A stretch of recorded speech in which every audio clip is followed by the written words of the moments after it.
ഇറാനും ഇസ്രയേലും യുദ്ധത്തിലേക്ക് അടുക്കുമ്പോൾ ലോകത്തിന്റെ ശ്രദ്ധ ഒരു വ്യത്യസ്ത ഭാഗത്തേക്കാണ് തിരിയുന്നത്: ഇന്ത്യൻ മഹാസമുദ്രം.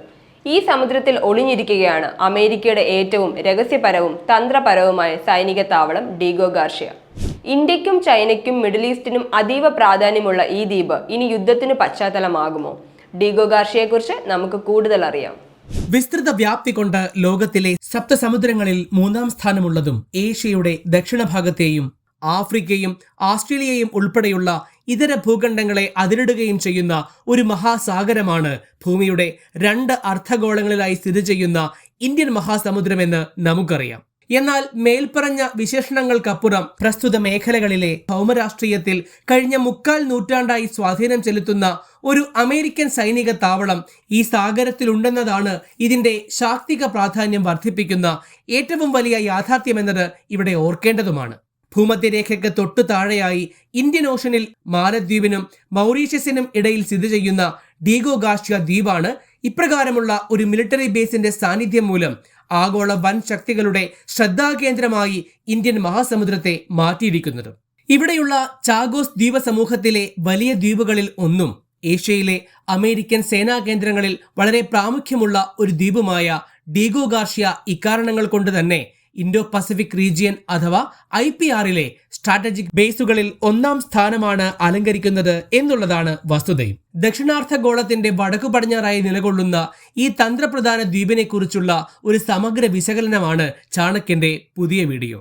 ഒപ്പം ഇന്ത്യയിൽ നിന്നും സുമാർ 934 നോട്ടിക്കൽ മൈൽ കടൽ ദൂരമുള്ള ഡീഗോ ഗാർഷ്യയെ പറ്റിയുള്ള മറ്റു വിവരങ്ങളും നമുക്ക് കൂടുതലായി മനസ്സിലാക്കാം.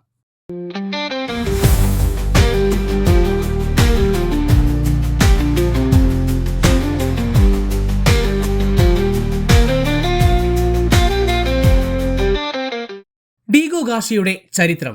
ഡീഗോ ഗാർഷ്യയെ പറ്റിയുള്ള ഒരു വിശദ ചരിത്രത്തെ ലിഖിതരേഖകളായി പരിവർത്തനം ചെയ്യാൻ തുടങ്ങിയത് കൊളോണിയൽ കാലഘട്ടത്തിന്റെ ആരംഭം മുതലാണ് എന്നാണ് വിദഗ്ധരുടെ ഭാഷ്യം. പൂർവ്വദേശങ്ങളിലേക്കുള്ള തങ്ങളുടെ പര്യവേക്ഷണങ്ങളുടെ ഭാഗമായി 18-ാം നൂറ്റാണ്ടിൽ ഇവിടെ എത്തിയ ഫ്രഞ്ചുകാർ പിന്നീട് കുറെ കാലം ഈ ദ്വീപിനെ ഭരിച്ചെങ്കിലും 1814 മഹാസാമ്രാട്ട് നെപ്പോളിയൻ ബോണപ്പാർട്ട് യൂറോപ്പിൽ പരാജിതനായതോടെ ഫ്രാൻസിൽ നിന്നും ബ്രിട്ടൻ ഈ ദ്വീപിന്റെ നിയന്ത്രണം ഏറ്റെടുക്കുകയാണുണ്ടായത്. തുടർന്ന് നാളിതുവരെയായി ബ്രിട്ടീഷ് ആധിപത്യമാണ് ഡീഗോ ഗാർഷ്യയിൽ നടന്നുകൊണ്ടിരിക്കുന്നത്. 2-ാം ലോക മഹായുദ്ധകാലത്ത് റോയൽ നേവിയുടെ ഫാർ ഈസ്റ്റ് ഫ്ലീറ്റിനു വേണ്ടി ഇവിടെയൊരു എയർഫീൽഡ് സ്ഥാപിച്ച ബ്രിട്ടൻ 1950കളിൽ ഈ ബേസിനെ കൂടുതൽ വിപുലീകരിക്കുകയും പോർവിമാനങ്ങൾ അടക്കമുള്ള ആയുധങ്ങളെ പ്രസ്തുത ദ്വീപിലേക്ക് കൊണ്ടുവരികയും ചെയ്തു. 1965-ൽ ബ്രിട്ടീഷ് ഇന്ത്യൻ ഓഷ്യൻ ടെറിട്ടറിയുടെ ഭാഗമായി ഡീഗോ ഗാർഷ്യ പ്രഖ്യാപിക്കപ്പെട്ടതോടെ പിറ്റേ വർഷം ബ്രിട്ടനും അമേരിക്കയും തമ്മിൽ ഒരു പരസ്പര സൈനിക കരാർ ഒപ്പുവെക്കപ്പെട്ടു.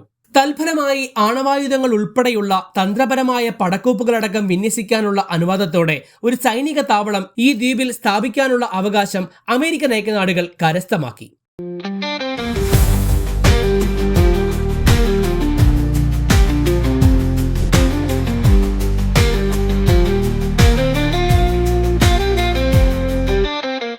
ഡീഗോ ഗാർഷ്യയുടെ തന്ത്രപരമായ പ്രാധാന്യം. ഇന്ത്യൻ മഹാസമുദ്രത്തിലെ സുപ്രധാന കപ്പൽ പാതകളായ മൊസാംബിക് ചാനൽ, 8 ഡിഗ്രി ചാനൽ എന്നിവയ്ക്ക് സമീപമാണ് ഡീഗോ ഗാർഷ്യ സ്ഥിതി ചെയ്യുന്നത് എന്നിരിക്കെ പ്രസ്തുത സാഗരത്തിലെ ഏറ്റവും തന്ത്രപരമായ ഒരു മേഖലയിലാണ് ഈ ദ്വീപിന്റെ സ്ഥാനം. തൽഫലമായി ഏഷ്യ, ആഫ്രിക്ക, ഓസ്ട്രേലിയ എന്നീ ഭൂഖണ്ഡങ്ങളിലേക്കുള്ള പ്രധാന ഷിപ്പിംഗ് ലൈനുകളെ നിരീക്ഷിക്കാൻ ഡീഗോ ഗാർഷ്യയിലുള്ള അമേരിക്കൻ സൈനിക താവളത്തിനാവും. അതുകൊണ്ട് തന്നെ ഇന്ത്യൻ ഓഷ്യൻ റീജിയണിൽ വിന്യസിക്കപ്പെട്ടിരിക്കുന്ന തങ്ങളുടെ നാവികപ്പടയെ നിയന്ത്രിക്കാനും അതിനപ്പുറം പ്രസ്തുത സമുദ്രത്തിൽ സ്വന്തം സൈനിക സാന്നിധ്യം നിലനിർത്താനും അമേരിക്കയ്ക്ക് ഈ ദ്വീപ് നിർണായകമാണ്. മാത്രമല്ല, ഡീഗോ ഗാർഷ്യയിൽ അതിവിപുലമായൊരു മിലിറ്ററി എയർബേസ് പ്രവർത്തിക്കുന്നു എന്നതുകൊണ്ട് തന്നെ ഇതിന്റെ ശാക്തിക പ്രദർശനം വളരെ വലുതുമാണ്.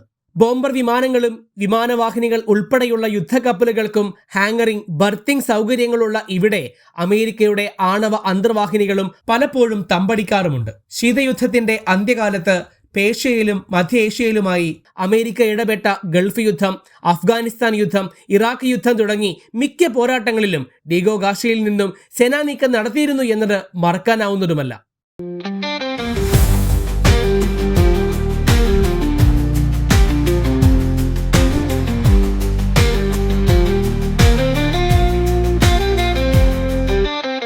Asian ഭൗമരാഷ്ട്രീയവും Diego ഗാർഷ്യയും. ആഗോള മഹാശക്തികൾ തമ്മിലുള്ള പരസ്പര കിടമത്സരമായ ശീതയുദ്ധകാലത്ത് ഇന്ത്യൻ മഹാസമുദ്ര മേഖലയിലെ സോവിയറ്റ് നാവികപ്പടയുടെ നീക്കങ്ങൾ പരിശോധിക്കാനായിരുന്നു ഡീഗോ ഗാർഷ്യയിലെ തങ്ങളുടെ സൈനിക താവളത്തെ അമേരിക്ക ഉപയോഗിച്ചിരുന്നതെങ്കിൽ നിലവിലെ കാലഘട്ടത്തിൽ അത് പ്രസ്തുത മേഖലയിൽ വർദ്ധിച്ചു വരുന്ന ചൈനീസ് നാവിക സാന്നിധ്യത്തെ ചെറുക്കാനാണ് അവർ വിനിയോഗിക്കുന്നത് എന്നുള്ളതാണ് സത്യം. ചൈനീസ് സമ്പദ് വ്യവസ്ഥയുടെ ജീവനാഡിയായി കണക്കാക്കപ്പെടുന്ന ഇന്ത്യൻ ഓഷനിൽ ചുവടുറപ്പിക്കാനുള്ള ബീജിംഗിന്റെ ശ്രമങ്ങളെ അത്യധികം സംശയദൃഷ്ടിയോടുകൂടിയാണ് വാഷിംഗ്ടൺ നോക്കിക്കാണുന്നത് എന്നതിനാൽ ഈ സമുദ്രത്തിലേക്കുള്ള അമേരിക്കൻ സൈനിക തയ്യാറെടുപ്പുകളുടെ ഏറ്റവും വലിയ കുന്തമനയായിട്ടാണ് ഡീഗോ ഗാർഷ്യയെ അന്തർദേശീയ വിദഗ്ധർ അടയാളപ്പെടുത്തുന്നത്.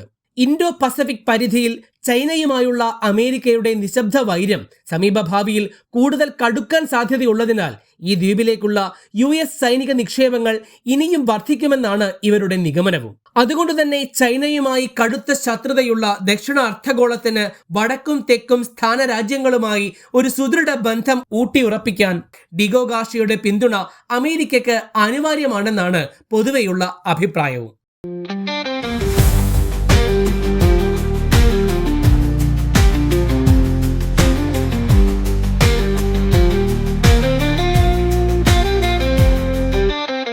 ഡീഗോ ഗാർഷ്യയ്ക്ക് മേലുള്ള ഇന്ത്യൻ നിരീക്ഷണം. ബ്രിട്ടന്റെ ഭാഗമായിരുന്ന ഡീഗോ ഗാർഷ്യയെ 1966 അമേരിക്ക കൈവശപ്പെടുത്തിയപ്പോൾ തന്നെ ഇന്ത്യയുടെ ചാര സംവിധാനങ്ങൾ, പ്രത്യേകിച്ച് ഇന്ത്യൻ നേവൽ ഇന്റലിജൻസ് ഈ ദ്വീപിനുമേൽ അവരുടെ ചാരക്കണ്ണുകൾ പതിപ്പിക്കാൻ തുടങ്ങിയിരുന്നു. ഉപദ്വീപീയ ഇന്ത്യയുടെ ദക്ഷിണ മുനമ്പിൽ നിന്നും കേവലം 934 നോട്ടിക്കൽ മൈൽ മാത്രം കടൽ ദൂരമുള്ള ഡീഗോ ഗാർഷ്യയിലെ അമേരിക്കൻ സൈനിക സാന്നിധ്യം തങ്ങളുടെ ദേശീയ സുരക്ഷയ്ക്ക് കനത്ത ഭീഷണി ഉയർത്തുന്നതാണെന്നുള്ള രഹസ്യാന്വേഷണ റിപ്പോർട്ടുകൾ ന്യൂഡൽഹിക്ക് വലിയൊരു ആശങ്ക ഉയർത്തിയതായിരുന്നു ഇതിന് കാരണവും. പ്രസ്തുത സാഹചര്യത്തെ കൂടുതൽ രൂക്ഷമാക്കും വിധം ഇന്ത്യയുടെ വിമാനവാഹിനി യുദ്ധവ്യൂഹത്തിന്റെ വിന്യാസം ഈ ദ്വീപിലുള്ള അമേരിക്കൻ സിഗ്നൽ ഇന്റലിജൻസ് യൂണിറ്റുകൾ പിടിച്ചെടുത്തത് സ്ഥിതിഗതികളെ കൂടുതൽ വഷളാക്കി. അതോടെ ഡീഗോ ഗാർഷ്യയിലുള്ള അമേരിക്കൻ കമ്മ്യൂണിക്കേഷൻ ട്രാൻസ്പോണ്ടറുകളുടെ മോണിറ്ററിംഗ് റേഞ്ച് അളക്കാൻ സോവിയറ്റ് സ്പൈ ഷിപ്പായ കോസ്മനോട്ട് യൂറി ഗഗാറിന്റെ സഹായം ഇന്ത്യൻ നേവൽ ഇന്റലിജൻസിന് തേടേണ്ടി വന്നു. പിന്നീട് അങ്ങോട്ട് നാളിതുവരെയായി ഡീഗോ ഗാർഷ്യയിലുള്ള അമേരിക്കൻ ലിസണിംഗ് പോസ്റ്റുകളുടെ IOR മോണിറ്ററിംഗ് ആക്ടിവിറ്റികൾക്കുള്ള കൗണ്ടർ ടാക്ടിക്സുകളുമായാണ് ഈ താവളത്തിന് 1500 കിലോമീറ്റർ ചുറ്റളവിൽ ഇന്ത്യൻ സൈനിക നീക്കങ്ങൾ നടക്കുന്നത്.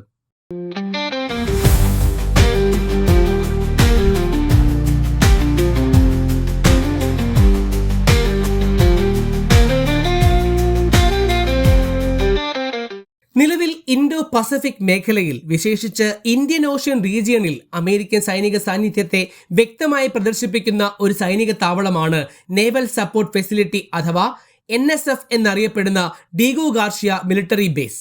എന്നാൽ ഗ്രേറ്റ് ബ്രിട്ടനിൽ നിന്നും യുണൈറ്റഡ് സ്റ്റേറ്റ്സ് 99 കൊല്ലത്തെ പാട്ടത്തിനെടുത്തിരിക്കുന്ന ഈ തന്ത്രപ്രധാന ദ്വീപ് അതുൾപ്പെടുന്ന ചാഗോസ് ആർക്കിപെലാഗോയിലെ ഒരു തർക്ക പ്രദേശമായതിനാൽ ഇരു രാജ്യങ്ങളും തമ്മിലുള്ള പാട്ടകാലാവധി കഴിയുന്ന 2065 ശേഷം മേൽപ്പറഞ്ഞ അമേരിക്കൻ സൈനിക താവളം ഇവിടെ തുടർന്ന് പ്രവർത്തിക്കുമോ എന്ന കാര്യത്തിൽ കുറേയധികം അഭ്യൂഹങ്ങൾ പ്രചരിക്കുന്നുമുണ്ട്. ബ്രിട്ടീഷ് ഇന്ത്യൻ ടെറിട്ടറിയിലെ ഒരു ഭാഗമായ ഡീഗോ ഗാർഷ്യ സ്വതന്ത്രപൂർവ്വ മൗറീഷ്യസിന്റേതായിരുന്നു എന്നും തങ്ങൾക്ക് അവകാശപ്പെട്ട ചാഗോസ് ആർക്കിപെലാഗോയിൽ സ്ഥിതി ചെയ്യുന്ന ഈ ദ്വീപ് അതുകൊണ്ട് തന്നെ റിപ്പബ്ലിക് ഓഫ് മൗറീഷ്യസിൽ വന്നു ചേരേണ്ട ഒന്നുമാണെന്നാണ് അവരുടെ വാദം. അതുകൊണ്ട് തന്നെ ബ്രിട്ടീഷ് ഇന്ത്യൻ ഓഷ്യൻ ടെറിട്ടറിയുടെ വിസ്തൃതിയെയും പരമാധികാരത്തെയും അംഗീകരിക്കാത്ത മൗറീഷ്യസ് ഡീഗോ ഗാർഷ്യയിലുള്ള അമേരിക്കൻ സേനാ സാന്നിധ്യത്തെ കഴിഞ്ഞ 5 ദശകങ്ങളായി എതിർത്തു പോരുന്ന തദ്ദേശവാസികളോട് തികഞ്ഞ അനുഭാവത്തിലുമാണ്.